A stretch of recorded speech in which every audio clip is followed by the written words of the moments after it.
তৃণমূলের দুর্নীতির বিরুদ্ধে প্রতিবাদ করায় স্বামীকে প্রাণে মারার চেষ্টা বলে অভিযোগ করলেন খোদ গোবরডাঙ্গা পুরসভার ৮ নম্বর ওয়ার্ডের কাউন্সিলর ঝুমা ব্যানার্জি কর।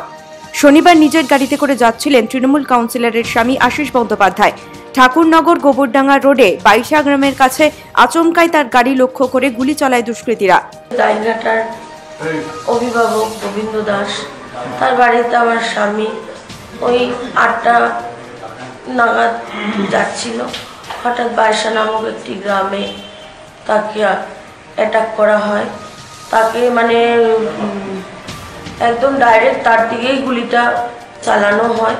এখন মনে হচ্ছে তৃণমূলেরই এক অংশ, যেহেতু আমি তাদের বিরুদ্ধে, তারা দল বিরোধী কাজ করেছিল, তাদের বিরুদ্ধে প্রতিবাদ জানিয়েছিলাম, সেই জন্য তার প্রতিনাম হয়তো এই আমার স্বামী জীবন নিয়ে টানাটানি করে। বাইকে চড়ে দুই দুষ্কৃতী হামলা চালায় বলে খবর। যদিও প্রাণে বেঁচে যান আশিসবাবু। ঘটনার পর তড়িঘড়ি চম্পট দেয় দুষ্কৃতীরা। এরপরই গাইঘাটা থানায় অভিযোগ দায়ের হয়েছে।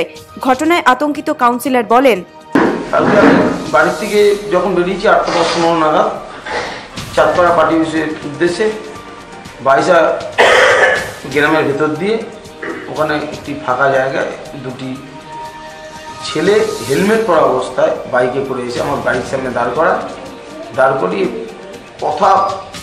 কোনো কথা নেই, কথা বলার আগেই ফায়ার করে কোমর থেকে মেশিন দিয়ে। কলকাতা 24/7, গাইঘাটা, উত্তর ২৪ পরগনা।